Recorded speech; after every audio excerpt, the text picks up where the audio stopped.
Joining us now, American Majority CEO Ned Ryun. What's your take on this? Lady Justice is supposed to be blind and impartial and just about the facts. That's right. There were some other corporate propagandists, of course, that were screeching that this was somehow revenge or retaliation. No, it's not. It's not tit for tat, as you point out, Liz.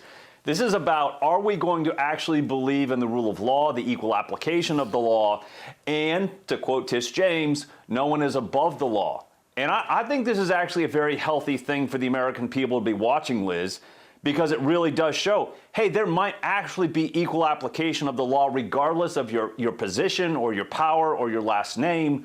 If you break the law and allegedly she's committed mortgage fraud, you will actually bear the consequences for that. So for us to restore trust in some of these basic fundamentals, I think you need to do this, and then to restore trust in institutions as well. So overall, despite what some people are saying, I think this is a very healthy process to be going through.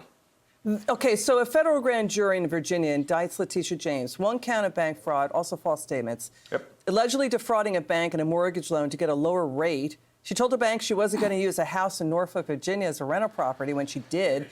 She saved $19,000, not a lot. But what do you make of this irony? Right. It's pretty rich that Letitia James tweeted last year about, quote, powerful people cheating to get better loans, that there can't be different rules for different people. Correct. And while she's in a place of public trust as New York's Attorney General, she is using that position and her position of power to actually commit this alleged fraud as she's prosecuting Trump on this very thing.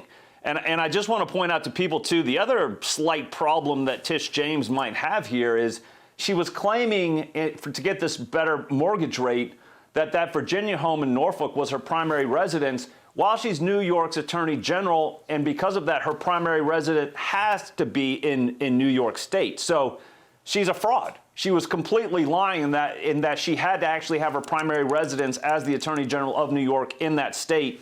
And yes, she was claiming the Virginia one was her primary residence to get a better rate. So let's back up. It does look bad for her right now. What this is really about, Ned, is how the Democrats undercut and destroy the credibility in the entire justice system. We talked to millennial voters. They were scared. Correct. Younger voters are scared. They don't want the justice system coming after them. That's what the voters were telling us, younger people. Right.